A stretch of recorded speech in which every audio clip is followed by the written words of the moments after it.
खबरों में आगे बढ़ेंगे। एक देश एक चुनाव पर संसद की समिति ने उत्तराखंड में राजनीतिक दलों से सुझाव लिए। भाजपा ने समर्थन करते हुए इसे विकास कार्यों और धन बचाने के लिए अच्छा बताया, क्योंकि बार बार चुनाव से आचार संहिता लगती है। वहीं कांग्रेस ने इसे जटिल बताया, यह पूछते हुए कि सरकार गिरने पर 5 साल चुनाव क्यों नहीं होंगे। कांग्रेस ने कई और विषय भी समिति के सामने रखे।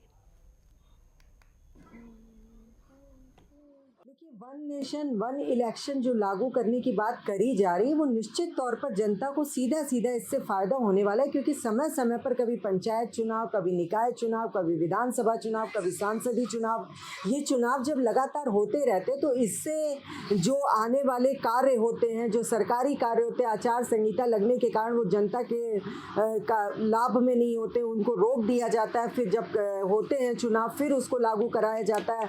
तो बार बार जो ये आचार संहिता लगती है, नुकसान होता है, इन चीज़ों को भी देखा जाए तो निश्चित तौर पर वन नेशन वन इलेक्शन लागू होने से जनता को सीधे सीधे फायदा मिलेगा। और बार बार जो चुनाव होने की प्रक्रिया है, उससे जो करोड़ों रुपए खर्च होते हैं, उससे वित्तीय जो नुकसान हमें होता है, उससे भी हम काफी हद तक बचेंगे। एक देश एक चुनाव के लिए संसदीय समिति उत्तराखंड दौरे पे है और कांग्रेस का 2 सदस्यीय प्रतिनिधिमंडल जो है संसदीय समिति से मिला है। कांग्रेस पार्टी ने जो अपना विचार है उनसे साझा किया है।